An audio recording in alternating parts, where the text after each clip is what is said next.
So, top five skills for red teams. Like, question, like, do we define what a red team is, right? Like, we could spend a whole lot of time here, because some people think pen testing is red teaming, and then some people, it's beyond. I'm talking, I think, just for the sake of uh, conversation here, we're focused more on like what you might think of as red teaming being I'm starting as an attacker, part of a team from the outside, trying to gain initial access into an environment to meet specific goals versus pen testing, where the goal is to find vulnerabilities. Red teaming's more about like testing people, and usually starting with zero access or very little knowledge and trying to get an internal compromise. So that's kind of the direction, although a lot of this also applies to people that are just doing pen testing. Well, I So, think that's a good distinction to make right out of the gate because, like you say, there is some conflation of the idea of what red team is. We tend to use it in a general sense to say, hey, anything that's kind of on the offensive security side of things, I'm doing maybe even as low as vulnerability scanning through pen testing, bug bounty, you name it. It's as long as you're kind of doing some attack type scenario, we tend to kind of encompass that in the pill that is red team. Go ahead, Discord, with your red pill gifts. I know they're coming. So it is good to go ahead and from the outset to say, right, we are actually focusing on the idea of actual red team efforts, right there, where you are doing a red team thing where it's kind of an external black box, long form, lots of social engineering. There's a lot of things that are typically associated with a red team. Can you give us the highlights of what if I were to join a red team today, what's kind of be my daily job? Like, what are the things that I'm going to need to be able to do? oh man. Um, yeah. So like there's so many different ways to answer that question, because like what kind of red team is it? You have like specialized red teams where each person just has like one job. Like if you think of kind of more like what might be happening at some of the three-letter agencies, military type things, where someone's job is just initial access. Their job is solely to get a payload in and execute, and they hand it off to someone else that does that. In the consulting world, you might have someone that's a physical entry and social engineering expert. So their job is to get in, get an implant, and then hand it off to an operator. And then an operator is doing something, but now we need to, hand it off to someone else to do persistence, for instance. Um, so there's a lot of different things, but like, what does a person do on a red team? There's a lot of waiting. Um, uh, People always want to get in a red team thinking it's going to be super exciting, and it starts out being really, really boring. Because if we're talking about a red team where we have no knowledge or very little knowledge and no initial access, and we want to get access, there's a whole lot of time that's spent doing research, doing OSINT. So just trying to enumerate employees, trying to enumerate information about the target, reading up as much as we can, getting on LinkedIn, reading job profiles to understand what technologies they have, looking at jobs that they're posting to find out what skills they want people to have. Um, and there's a whole lot of time that's spent there that's not generally really exciting unless you're really into OSINT. It's not usually terribly exciting.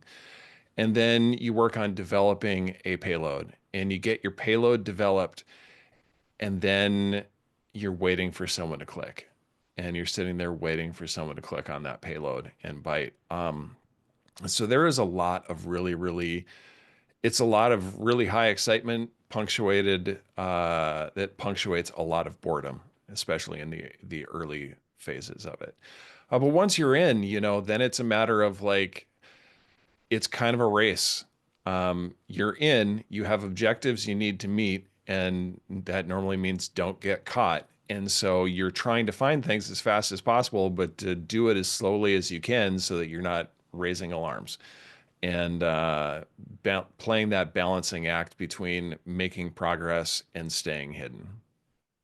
Good to I don't know if I know answered your because question, but yeah, well, I mean, I love that you put it out there like Yeah, it's probably going to be not as exciting as Hollywood makes it out to be. So the fact that we are just kind of putting that out there for the people that may be new to or thinking about, maybe I want to go down that red team path and eventually become that red team operator. All those words just sound super cool, Mike.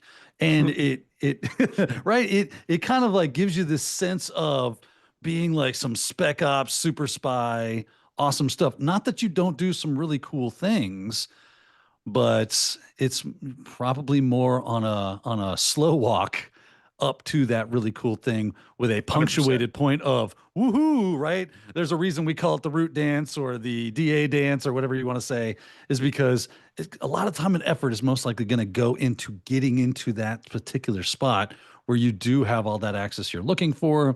You are able to kind of creep around and look around and continue to persist and start looking for those bells and whistles that might be going off, alerting the blue team to your that you're there, right?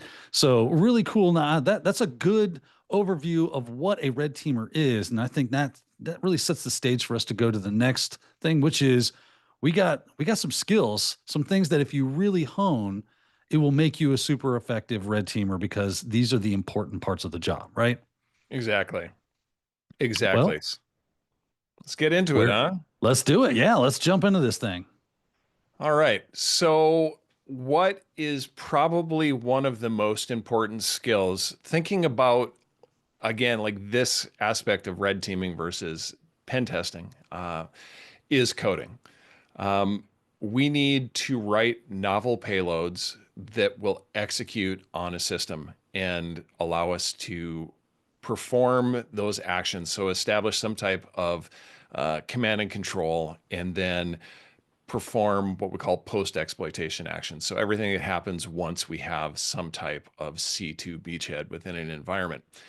And to get to that point, we have to write tooling. And the days when you can just run Metasploit and spit out an executable, or just go to the payloads menu in Cobalt Strike, generate Windows exe and send it in, that doesn't work anymore. Like those days, sadly, are gone. Um, so we need to write these custom payloads. And we also need to be able to modify existing tools. You're using a tool, you find out, hey, it's got a bug.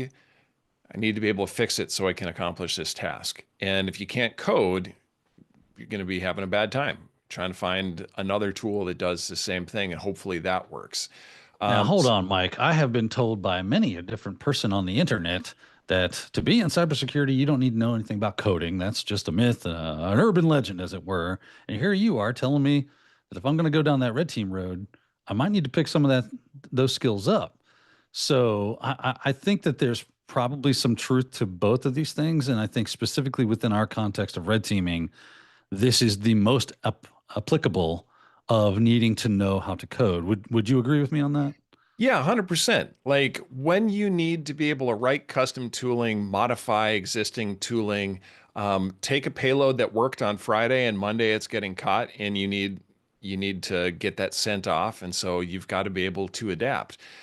You need to do coding for these kinds of things, or someone on your team needs to be able to do coding to accomplish those goals. Um, Standard, network pen testing, probably not a whole lot of coding needed there most of the time, in my experience. Web app testing, scripting capabilities are maybe more important than straight up coding. But you also go into like that is like the dynamic part of web app testing. But what if you're doing static code analysis?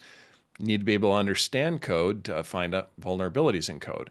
But we also, say like, oh, you don't need to know code to get into cybersecurity, which is true because there are many aspects of cybersecurity that are not at all focused on code. GRC is an important role. It's not one that I want to do. I've lived kind of in that world. I don't find it exciting, but some people really find it exciting, and it's an important role. Don't need to be able to code to do, GRC. Risk management stuff doesn't really require it.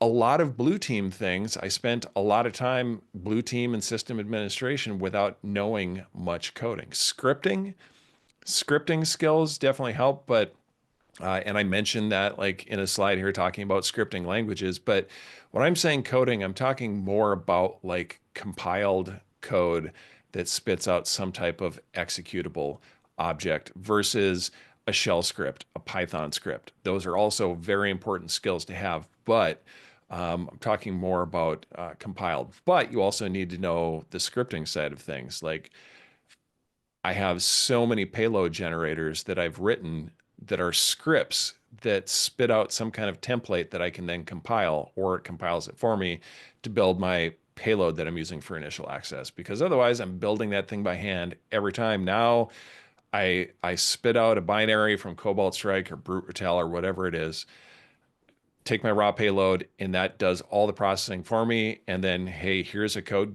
template or a pre-compiled program or an Excel macro, whatever it is. It automates that workflow. So it makes me more efficient.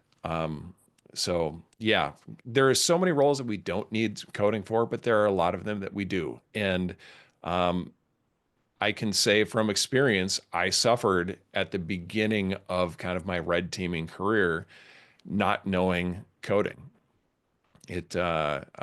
I was able to get like one working payload, and Chris Trunzer helped me out with that, and I got like one working MS Build payload, and it was great right up until it wasn't and started getting detected. And now I was like, well, it's getting detected. I need to modify this code, but I don't know what any of this code does. I just know where I paste in my shell code, you know?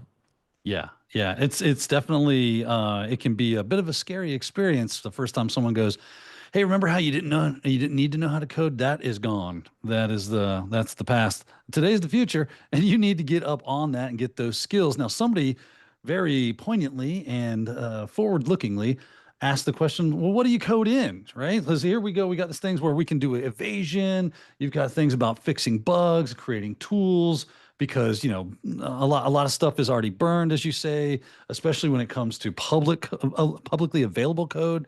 If it hits the internet, it's going to find its way to be signatured in about 12 seconds. So Right. right, being able to create these things is going to be super helpful as this role. So now the question becomes, well, what language is the best one to use? Which ones do you suggest, Mike? Yeah. And that was a perfect question, right? To our next slide. So I do 90% of my development in .NET C Sharp. Um, it just works. It's easy to develop in, and it runs pretty much everywhere. However, um, there are times for certain things I use C or C++ because of the way the code works. It's easier to write in C or C++ than it is in C sharp. For me, some people like they may be, they're just extremely gifted programmers, and it's no problem for them. For me, it's problems. So some things I have loaders that are written in C, C++, C sharp. Um, I have Python there because I have so many scripts that automate my job, automate parts of my job, and I do a lot of that in Python. Also do Bash, a lot of Bash or ZSH or SH, whatever, some type of shell scripting language to automate things. Go and Rust are two really popular languages for writing shellcode loaders and writing tooling in. And I find it to be uh, a mixed bag with those. Um, I had some payloads that I had written in Rust or just like some simple test programs. And by simply importing like the AES encryption crate with Rust on Windows for a Hello World program, I didn't even do any actual programming with it. I just imported this thing. It would Defender was signaturing it, saying, "Hey, you're using AES in Rust. This is sus. I don't like it." And so that does happen from time to time. That Rust and Go get more scrutiny than other languages, but it depends on the EDR you're going against. Some of them are more suspicious of those languages versus more of the more standard languages that have been around a long time. .NET is great because it's easy to write, but it also has some downsides because it has it can be easily kind of decompiled and inspected on the fly. Um, so like everything, every decision you make has a pro and a con, and there's, you know, Oh, sometimes it's the right choice to use one language, sometimes it's a better choice to use another language. And this is all just assuming Windows. Like, what are you doing if you're having to write on Linux? What are you doing if you're having to write payloads on Mac, which is something becoming a lot more prevalent? .NET languages work there if they've got the right environments involved, but also now we're talking like, what is it? Swift, I think, is the big, or maybe that's iOS one. I don't know. I'm not huge on writing stuff on Mac, so I can't answer that. But a lot I've of definitely been other. down the road of getting popped by AV and EDR going, "Hey, I noticed you wrote something in Go and that's the devil, so no." And it would just I mean, it would be like hello world and it would just call it like especially with like NIM. I was learning a bit about NIM and trying stuff with NIM. And just for the very fact that it was a NIM program because malware writers were kind of hot and bothered about NIM at that point in time, just their I guess, answer to that problem was to just go, if it's a NIM compiled binary, just call it the devil and burn it with fire. So it can get a little tricky to get these things beyond the detection systems that are available. So I guess it might even be a good idea to have a few languages at your ready, or at least be able to cross compile or do something to try to evade those things using the different languages. Is that something that you do?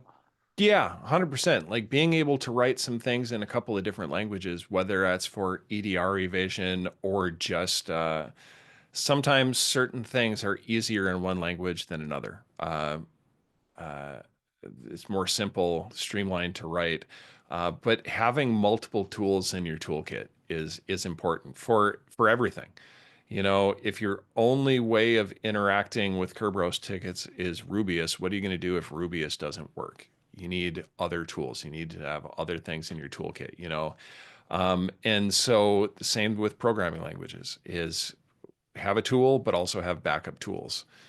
I'm really curious about this other response, like what other languages people are Yeah, writing. we're looking at the poll for those of you out there. We said, what programming languages do you utilize in engagements? We had C Sharp got 26%, C++ got 27%, Go got 12, Rust got 9, and then other was 67. I'm assuming that's going to be the Python people of the world, maybe some Bash, some PowerShellers out there.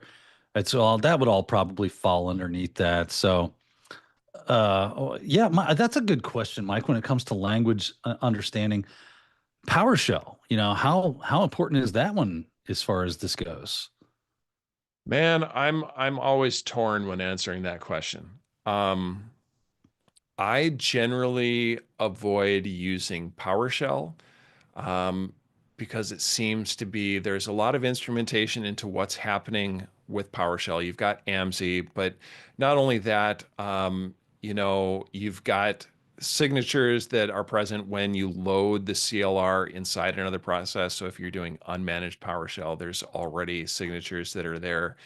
And a lot of EDRs and blue teamers are tuned into that.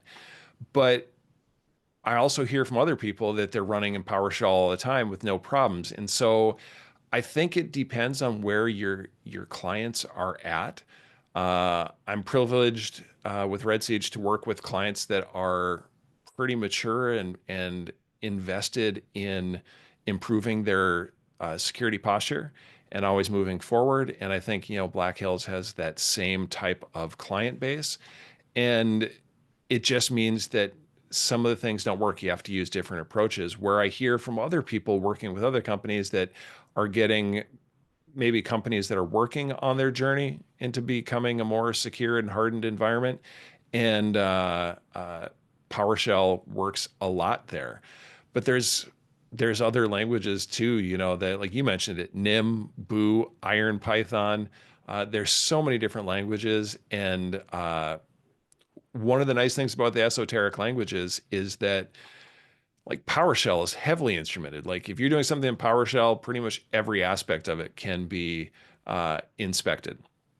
doing things in some of these more obscure languages, there's not as much instrumentation written into them, and so it's hard to understand what's going on. Like if you ever try to decompile like a Rust program or a Go program, you're like, what in the fresh hell is this? I don't, what is going on? And so that makes blue teamers' life harder. That makes EDR's life harder trying to understand what's going on there. So learning other languages is definitely uh, something I highly recommend. Yeah, good call, good call. A couple of people were in the Q&A area of Zoom saying, yeah, Python's the third answer. Someone even said, you need to add a, this is a skill I need to develop response for the poll. That is kind of funny because honestly, that's one of the things, unless you're just come from a development environment and you're going into red teaming, then it is probably a skill that you need to always be developing and working on because you don't get to do it like that, like you would if you were some full stack dev that just lived, breathed, ate, and slept code all day long. And now it's just like, you know what? I think I'll do the security thing. If you're just like, I'm going to get into the security thing and now I got to bolt this specific skill set on, it is always something that you're kind of honing your craft on and trying to figure out better ways and new ways in which to. And Mike, that's probably how you came up with things like jigsaw and jargon, right? Is going, okay, this Yeah, normally works and now it doesn't. How can I change the cookie dough here so it doesn't get caught? And to me, 100%. that's just the examples of why you need to be able to do this as a skill for red team. For sure. All right, Mike, let's move on to number two, man. We've camped out on coding. I think we all get the point. It's something we need to get to, we need to learn on. You got number two here is the ability to learn fast. All right, explain this to us. Yeah. So one of the things that you need as a red teamer is being okay with being really uncomfortable and not knowing the answer because you're constantly being presented with things that you have never seen before. You do not know the answer. You do not know how it works. However, it may be an avenue that you can use to get in or establish persistence or move laterally, or maybe if you can figure out how the system works, you can extract the keys to the kingdom. Um, you need to be able to learn fast, and that's a skill, learning how to learn. um, Whether that's programming, like if you know how to learn, you can start to teach yourself how to program. But how do you do that? Good searching, like understanding how to search and quickly sift out information, where to go look for things like MSDN, Slacks and Discords. Make use of your friend network, ask questions. Like some people are afraid to ask questions because they don't want to look stupid. No problem here. I will proudly tell you I'm an idiot if getting that helps me with my job. So for sure, asking questions, knowing about things like the Wayback Machine, right? Like, you used to be able to get cached results on Google. I don't think you can do that anymore, but you can go to the Wayback Machine and you can see like this site is no longer available, but let's go back and see what it looked like in the past. And like, hey, there's a treasure trove of information that's there. And then once you have all this information that you've been gathering, being able to sort through it quickly to find out what's actionable and relevant and then move on. And that kind of plays into the pre-show banter that Chris Trainer was talking about. Is like, when is it time to move on a test? You also need to know that during your research, like this rabbit hole, like for instance, this past year, I was working on a test where I was going up against an EDR and it was punching me in the face repeatedly, repeatedly, repeatedly. I could not get past it. And I knew that I could, but the amount of time that it was going to take was going to get here. And I was like, are there any other options that I could shortcut? And I found something that got me here, right? Like, and I was able to go down a different path that ended up being the answer because I knew that I could learn what I needed to learn to do this specific thing, but it was going to take more time than I wanted to allot based on the engagement that I was on. Mike, you got any secret like honey holes of information that you're like, you know what you guys are sleeping on? No, not a lot of people know about, but this blog or this website or this person, maybe it's a researcher or something that has an X or Mastodon or Blue Sky or whatever. Like, Where's a good place for people to go and start really like getting some good information, maybe staying on top of what is trending or new techniques or tactics or something. Whereas other than, obviously just Googling stuff and hitting the news, do you have any of those hidden gems for us? Um, I am a huge fan of the Bloodhound Gang Slack. Um, so Bloodhound Slack is a great place with a lot of different channels. You want specific AD things, great AD people there. You want some red team questions and EDR evasion, great things there. You need help with programming things, great channels there. So there's a lot of good channels. I really like and I'm partial to it because it's Red Siege, but the Red Siege Discord. We are one of the official places for interacting with Fortra uh, with regard to Cobalt Strike. So if you have Cobalt Strike questions, we have Cobalt Strike developers in our Discord. So Nice. go there, ask questions, you get help. Um, but there are some people out there. Uh, that- there's just so many great researchers out there. Like it's hard to just start rattling off a list of people. Um, MSDN. Like once you start programming in Windows, like get familiar with MSDN and understand MSDN and how to use it. I think that once I started learning how to read code, MSDN became like almost a daily thing whenever I'm doing coding, just reading how does this API work? How do I use it? What can I do with it? How can I abuse it? So, Excellent stuff, man. I'm looking forward to checking out that Bloodhound Gang Discord channel because it's typically things like that are just maybe flying under people's radars for X, Y, or Z reasons. Just not seeing it on the normal avenues of information. And they go, "What's that side street over there?" So I always like to ask people, "Hey, where's your favorite little hidden gems that are out there in the wild?" One of mine is honestly is a Reddit thread for Red Team Security. I think it is /r Red Team Security. It has a lot of really good people ask good questions, and then they give you, people will drop links yeah. to great resources and stuff like that. So there's stuff to be found, but man, it's really great when you get a lot of people throwing their hat in the ring, as it were, as where you should go and something that you don't see a lot of people taking advantage of. And now we can kind of get the word out. So that's very cool. I'm looking forward to that Bloodhound Gang because, yeah, getting information can be one of the most difficult things to do is getting your Google food just right, getting your whatever, wherever you're searching and trying to enumerate the things that you need to know about and learn for what you're doing can be extremely difficult from time to time. So having great resources and being able to utilize them is going to be a phenomenal skill. Anything you'd And like to add to and that, Mike?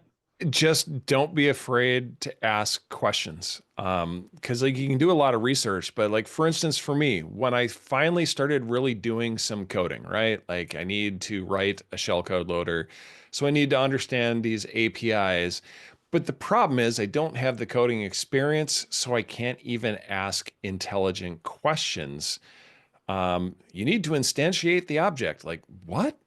Like, what does that mean if you're not a developer, and all these things, well, you can overload this function. What does that mean? Like, you don't know. And so you don't even have the basis of knowledge to start asking questions to understand. And, just getting in forums and just being like, guys, look, I know nothing. I need help. Here's the problem I'm trying to solve, and I know I'm not using the right words for it. Can someone please A, tell me what the right words to what I'm describing here, and then B, like point me in the right direction. Don't be afraid to ask questions. Because man, I am here because so many other people help me. Yeah, we got a question that's in the Zoom Q&A, and they're asking how do we do this quickly? How do we learn coding? How do we get this skills quickly? When it comes to coding, I definitely wanted to jump on that one because I feel like these two things kind of go together about being able to assimilate and learn very quickly and get that kind of a part of your skill set is projects. Like there's nothing beats doing something with your hands as far as an instructor goes. There's no course on earth that's going to make it as usable. Now they'll be helpful to you. And Mike, I totally want to get your take on this and what you think. But to go find a project to build it something is going to be in my opinion, the fastest way of getting these skills underneath your fingertips. Mike, what do you think is going to be the quickest way for someone to like be able to learn fast? So unfortunately, I don't think there's an easy answer to that because people learn differently.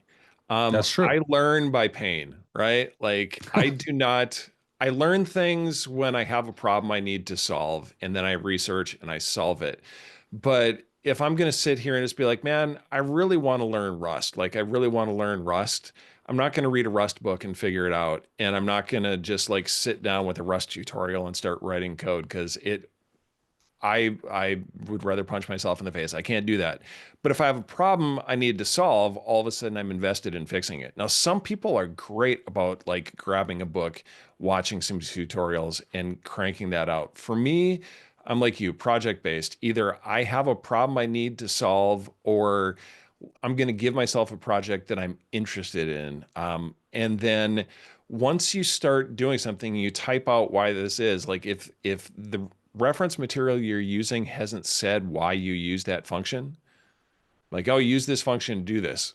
Ask why am I using this function? So like with Windows stuff, like go to MSDN. What does this API call do? Like, when I started, be like, virtual alloc. What does virtual alloc do? And like reading up on what virtual alloc does and be like, oh, okay, it allocates memory. Does it allocate memory on the stack? Does it allocate on the heap? What do those words mean?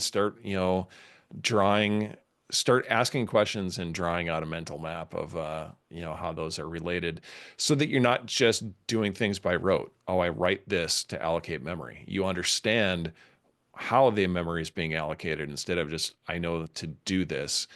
That helps you ask better questions down the road. I don't know if I answered that because I don't have a good answer about how to learn coding fast. Yeah, I think that your answer is probably even better than mine, honestly, is because everybody does learn differently. So maybe for you it's a book, maybe for you it's a tutorial series, maybe for another person it's going to be, watching YouTube videos and that kind of stuff. So you got to kind of know thyself is going to be the number one thing to help you get to be able to do this. Figure out how it is you learn and what helps you learn best, and maybe it's a variety of those different things kind of put together, and maybe things have more priority than others. Again, you got to know who you are and how you learn. So figure that out, and then everything else will fall into place. So that's where your heavy lifting is going to go, is figuring out yourself and how you learn best, and then grabbing those resources that do it that way so that you can quickly spin up and get those skills. All right, Mike, let's move on to a topic that's near and dear to every red teamer's heart, so much so that our pre-show banter was almost exclusively about this very topic, and that is report writing. Again, a lot of people might not be like, they might not realize how important report writing is to the red teamer's skill set, and they just might be thinking you just do cool hacky stuff all day, which is sometimes true, but a lot of times this is the moneymaker right here, right? Yeah. If you want to just red team and not write reports, go find a malware gang and like get involved and commit crime and like just look over your shoulder all the time. Or maybe B, uh, if you start getting into some of the three-letter agencies and the military type red teams, I don't know how much reporting is involved there compared to, like, from what I've heard, not as much. But if you are in the consulting world, you got to be able to write reports because that is the product. The test is not the product. The report is the product. The test is how you manufacture the product. It's the single most important thing you do. And when you write reports, you have to be able to write different levels of technicality. And people are throwing some links into BB's stuff. Yeah, absolutely. BB's hacking for show, report for dough, 100%. Like that's a Bible. Like every new tester, hire them, like go watch this YouTube video and then watch it again. And then if you have questions, watch it again. Because it's really that important. And you need to be able to speak to executives. Executives, high level, they don't care about technical terms. They don't need technical details. They need to know what is the nature of the problem. How do I address that? And uh, executives move quickly. They have short attention spans because they have lots of things to do. So your executive summary, 1 page, 2 page at most, but normally 1 page. But Mike, Um, how am I supposed to dazzle them with my security kung fu technical acumen if I don't throw in a bunch of crazy, industry jargon in the executive summary? I need to wow these people. Yeah, you wow the people by talking to them in business terms about risk to the business. So, if you've got some kind of vulnerability and you can express that in terms of the business, no one cares if you got domain admin. Like as far as executive care, most of them, 90% of them, do not understand what domain admin means. But if you say, I was able to go as Bob the janitor and steal all of the patient records, if it's a healthcare business, or I was able to access our manufacturing details for our secret sauce, that this is the thing that our company has a patent on and that makes us money. And I was able to access that from an unprivileged user. Like speaking in those kinds of terms, that has impact. So speak to executives in terms of risk and business risk, like applicable specifically to that business if you can. It Wowing seems people like with we've your just tech. uncovered point number 3.1, which is the ability to analyze your findings and distill it into those those different silos in a way that they understand. Because if you're speaking their language, that's impressive. Is that you're not an executive, and here you are speaking their language. So that's impressive to them on that front. And then to be able to take that information and give it to them in a way that makes them understand what the risk is for their organization in a way that's impactful to them. That to me, that's probably like the art to the science. Would you agree? Yeah, yeah, 100%. And I saw it scroll by in the Discord. Someone was talking about root cause, right? Like, Mm. and let's say you're during your internal network pen test, you found four unpatched exploitable vulnerabilities. You had a problem. There were patches that weren't applied, but that is not the root cause of the problem. The problem is that you might have an asset management gap, and so you didn't know these devices were there that you needed to patch. You might have a policies and procedures problem in your patching and vulnerability management program that allowed this to happen. But where is that? Like, what is the cause? And being able to then articulate that to the executives. The technical teams need to know, like, hey, you need to go patch this stuff, apply these patches, press this button, uncheck this box. You need to be able to express those kinds of things in technical terms to technical teams, but to management, what is the impact to the bottom line? What is the impact to the things that are important? Like, does it affect confidentiality, integrity, and availability of the business? Like, if you can articulate those things to the business and articulate the technical report to the technical people, you will go a long ways. And if you can't, like, people aren't going to come back. We've had customers come to us because, like, hey, the previous guys did a great test. They tore us up, and the report was absolute crap and unusable. We don't want that. Yeah, I feel like that's what you don't want, all right, to happen is, and I think we've probably all heard the horror stories about just super crap reports being turned in to managers going, and them just looking at it going, how on God's earth did you ever think that this was going to pass muster? Like it's the back of a Denny's placemat for the love of God, and you wrote it with a crayon, and there's 19 spelling mistakes out of 20 words. This is not how we do things around here. I know you get a lot of guff about being very, we'll say, passionate about good testing reports and making sure that they go through peer review and getting corrected. Because listen, we all like to think that everything we produce is just a pile of gold, but at the end of the day, that's not going to be reality. So it's great to be able to lean on other people and go, hey, take a look at this and make sure it makes sense to other people than just me.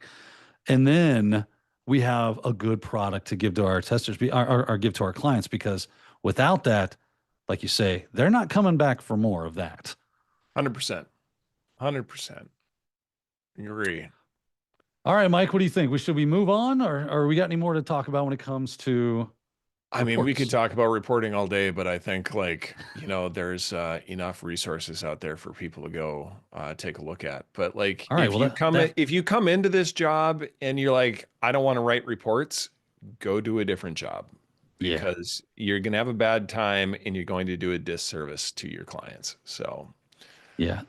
find All something right. else Well, to do. we've hit that horse. It is gone. It is fun. But now we need to talk a little bit. This was just a really a natural segue into our next point, is because they kind of go hand in hand, which is communication. Being able to effectively communicate the things that you know and have figured out and discovered, and have other people understand that. This is just kind of another form. Is that what we're looking at? Yeah, yeah, because like you have the report, right? And the report is important because at the end of the engagement, they have something tangible that they can refer to. Be like, these were the problems, these were the causes, these are the solutions. But you also need to be able to, people are going to have questions that about the report. And so you're going to get in that debrief call, and you might be in a debrief call with executives and heads of business units and middle managers as well as like technical people, and you need to be able to answer questions to all of them. And they're going to say like, well, I don't understand. Can you tell me how we arrived at this? Because like, you know, for example, I did this test where everyone in the company thought that they had fixed this trust issue where they had a bunch of domains and all of the domains trusted each other, and it looked like a plate of spaghetti with the trusts. And so I found that like everyone trusts everyone. So actually, with our pre-show banter, I found a pen test report and the hashes for everyone in one of the domains that were from a previous pen test, including ones they had cracked. And I was enterprise admin, but now once I was there, I was enterprise admin everywhere in all the domains. And they're like, but this was fixed. And being able to be like, just be like, well, I found it. It's there. It's on page 37. But actually, talk them through the technical piece in non-technical terms to these business people, and then say, I'm not privy to what happened before I got here, but I can tell you that as of this day, at this time, this was the state of affairs. Um, and then let them ask those questions internally. Um, I get asks from uh, executives doing boardroom, debriefs, kind of like, how do we compare in the industry to other things you've seen, and being able to talk about like peer groups without talking about specific companies, and the kinds of vulnerabilities they have. Be like, well, we see ADCS vulnerabilities in a lot of environments. What does that mean? We find misconfigured Windows services related to trusts and authentication are misconfigured in 90% of our environments. However, it's a straightforward fix, blah, blah, blah. Um, and then talking to a developer, they're like, hey, man, you told us that we've got insecure direct object reference in this web app. Like, how do we fix it? And being able to tell them, at a technical level, this is what this vulnerability is doing, and this is how I would approach it. Um, Being able to do that to different groups in languages they understand, so they can be more effective and at their jobs and do what they need to do. I think Yeah. communication's huge. And Mike, and when it comes to communication, correct me if I'm wrong, but you're probably not just like, you're going to sit down with a client, you're going to scope out the engagement, you're going to have all the contracts and everything signed, you're going to do ROE, you're going to do, all the fun stuff that goes pre-engagement. And then you're not going to just going to go radio silence on them throughout the engagement. And then all of a sudden one day you're like, okay, it's time to everybody meet together. We're gonna hit you where it hurts. It's not going to be a good time for you. There's probably going to be some communication in between those areas as well. How often do you typically communicate with a point of contact at for our clients? That is varies wildly. We Mm, have some clients that are literally just like, tell us when the report's ready. We don't care. Unless you find that we're actually on fire, we don't care. We don't want any updates. Other people want, daily updates or twice a week, and or just, hey, let us know if you find any like highs and criticals. And others, they want, more. So we asked that as part of our kickoff call, like, how often do you want updates? And on a red team that's an 8-week campaign, you probably don't want daily updates. You're going to get kind of annoyed for 2 weeks. They're like, well, we've been doing OSINT and research and analyzing data and then doing more OSINT based on the data that we analyzed and the conclusions that we came to. And then we did some more analysis and we did some more OSINT. Like, that's not helpful. But once we start getting into more the actionable phase, then we start giving more frequent updates about where we're at. But that's entirely dictated by what the client wants. We will give Do them you as try much. to steer them in any way to say, hey, it's going to be a 6 week or an 8 week engagement. It'd probably be a good idea to have maybe just a weekly or every 2 weeks check in with you, just to kind of let you know how it's going. Do you try to coach them into that being a good idea, or you're like, hey, if that's what you want, that's Yeah, cool. for We'll sure. we'll see you at the end. For sure. I try to always just share my experience, what's worked with other clients, and be like, we found this works really well. But if you need more frequent communication, we're happy to do that. But we found that this works well. Or sometimes telling clients like, actually, I think we should meet more often. Like, because there's a lot of moving pieces here, especially when you have like a trusted insider that you're working with, and things, and like making sure that everyone's on the same page about what's happening. Um, because I have been in a test where someone's like, "Hey man, we see what you're doing. You're doing this over there." And I was like, "I'm writing the report right now. I'm not hands-on keyboard at all testing." And they're like, "You're not doing this thing, blah blah blah." And I was like, "That is not me." And I was like, "Oh, there's a live incident happening." But you know, they came to me and were like, "Hey, are you doing this?" I'm like, "That's not me. Like, you should go put that fire out because someone is definitely starting your house on fire." Oh, Um, that's got to be a fun little scenario to go oh through. yeah, yeah, 100%. Just be like, "Whoa, wait a second. Someone was doing password spraying from inside the organization." And I was like, "That is not me." So that means you have someone that's inside your organization right now doing password spraying. You might want to figure that out. Yeah. And then it makes you wonder, did they know we were testing and using it as like a cover?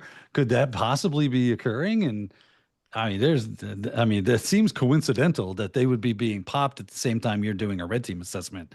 So, I like, mean, how it does often? seem coincidental, but like I'm kind of an Occam's razor kind of guy, like the simplest Easiest solution. explanation, and Yeah, is that they see attacks on a daily basis, and some succeed and some don't, and so I just happen to be there. that's funny. But that does happen. That does happen. Yeah. I feel like one of those old hillbilly boys, like, you need to go take a look at your barn because it is straight up on fire right now. That ain't me. I didn't start that fire. I've been over here starting other fires. All right, let's move on because we got one more and we got about 10 minutes to go. And I think that'll give us just enough time to Sure. get through this one because this one's going to be really fun. I really look forward to this one, which is developing red team infrastructure. This is definitely a good skill to have if you want to be in that red team role or if you have gotten into that red team role to hone that to a fine razor's edge. Explain this to us, Mike. What is this all about and why is it so important? So there's a lot of pieces when you come to like a red team engagement. In a pen test, you probably have like a Dropbox on the environment or a laptop, and that's all you need. Maybe if you need to like pivot into the environment, so you've got like some open VPN server or something sitting here, and you tunnel through, and like so you needed two boxes. Red team, we've got a lot of different things.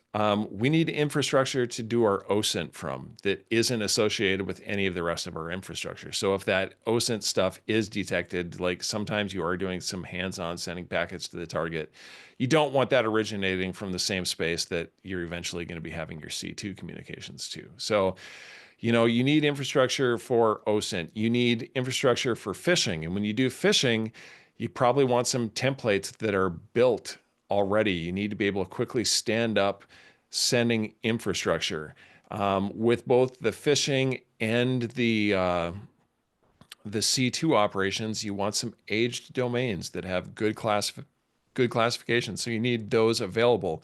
You need to know how to stand them up, make them actionable, and then you've got a phishing server, so you got a server that you're sending payloads from, and then people are going to be interacting with that. Well, you don't want the server you're sending payloads from to also be the server that they're going back to communicate for C2 stuff, because like now we've got more attributable. All this stuff is happening at this one IP. It's bad. You want distributed infrastructure with multiple points where you've got redundancy and abstraction, so it's harder to tie things back to one action or one actor.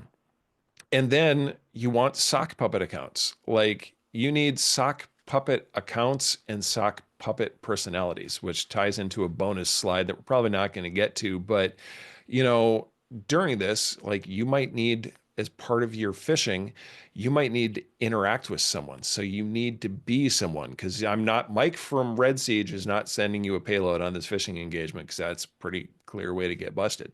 So now I need to be someone. You know, I need to be John Hancock and from xyz.org, and I'm trying to get you to do this thing.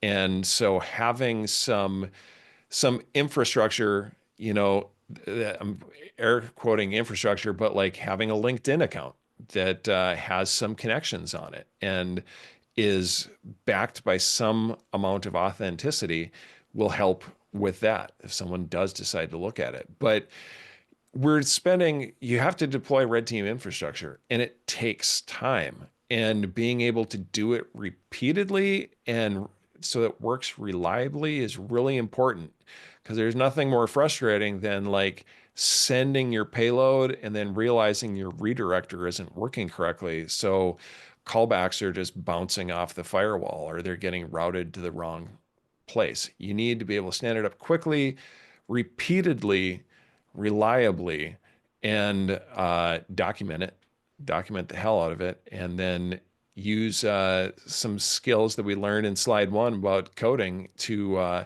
write scripts to do this, whether you're using Terraform or Ansible or whatever it is that you're doing, some bunch of Python scripts and Bash glue, being able to tie this together so that you can stand up your infrastructure quickly and know that it's going to work, I think is a huge piece. Like I just like without it, it's you're just on the struggle bus, and it just gets painful. You're spending more and more time just trying to get your stuff working instead of operating. Yeah, I feel like the main ingredient in this little recipe of red team infrastructure is time, patience, having the ability, because like you said, things need to be they need to have a good reputation in the world, because I can stand up a phishing domain today with a Let's Encrypt cert, and it's going to be like, yeah, nah, that's cool. We're not doing that. Right. Yeah. It's gonna be a while for it to build a reputation that it is not a phishing domain, because it hasn't been doing phishing for more than 12 seconds. You know what I mean? It's like you can't just fire these things off in the world and expect them to start working. We have security in place at this point.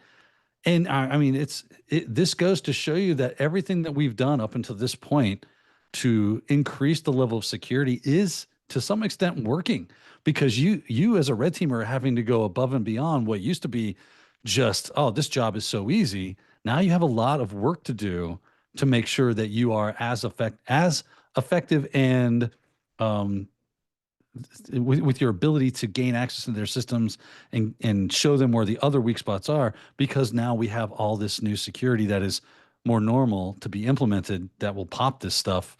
So it Yeah. takes time. Some people did ask, like, do you have any good resources about when it comes to things like sock puppets? Like, how long does it take, and what are some good ways to get that kind of going and make them useful? Um, yeah, so that is an interesting question. Like stand up some email account that's not associated with your company. You know, so a Proton Mail or whatever it is, and then get on LinkedIn, upload some kind of profile picture. It doesn't have to be you, could be, you know, something that you've gotten from a stock photo site. Although good OSINT people will be like, wait a second, that is a stock photo from here. So that's clearly not that person. So like it's tough. Who do you pick? But like have a photo, have some work history in there, and then start interacting with other people. Send out some LinkedIn requests. Try to connect with people. People love to connect on LinkedIn. Maybe get active in some forums, ask some questions, participate in some things. That all takes time, right? Like, so we all have some downtime during our operations. We got a day that's clear here and there. Spend a little time caring and feeding for your infrastructure and caring and feeding for your sock puppets. Another thing, like you mentioned, talking about like phishing and aging domains and all that preparation, send emails from your phishing domain. Don't just stand it up and let it age, because some places are actually looking and go like, have we ever seen this domain communicate before?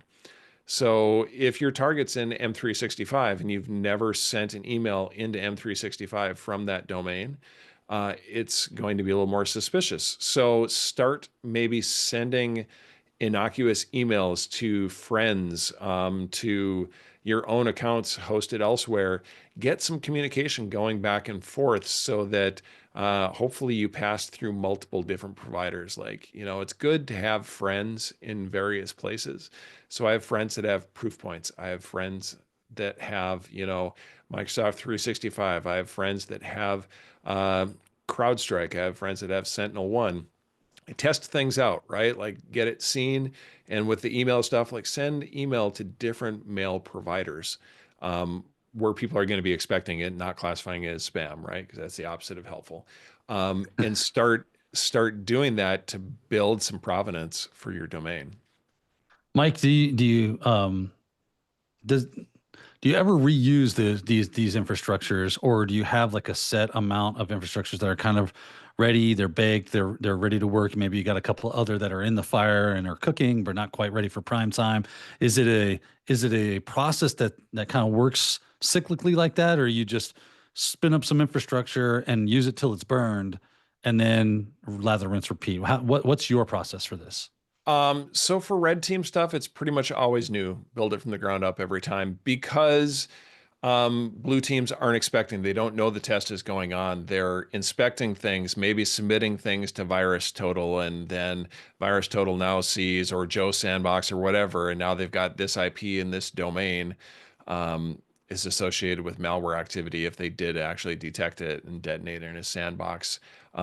We've had people report our stuff to like, some of the MX health record stuff to be like, hey, this is a spammer or this is whatever. So um, use a lot of different we use a lot of different infrastructure.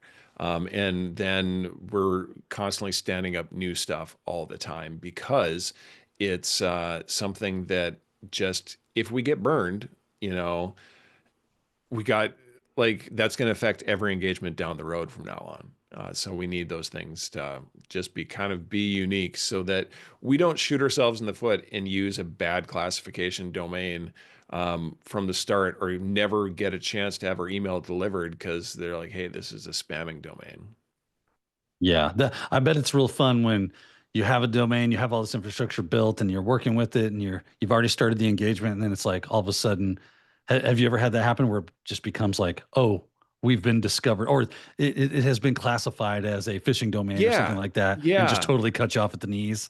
Like knowing how to protect your infrastructure. So like I'm blanking on his name. Curious Jack is his Twitter slash GitHub type handle. Works for Trusted Sec.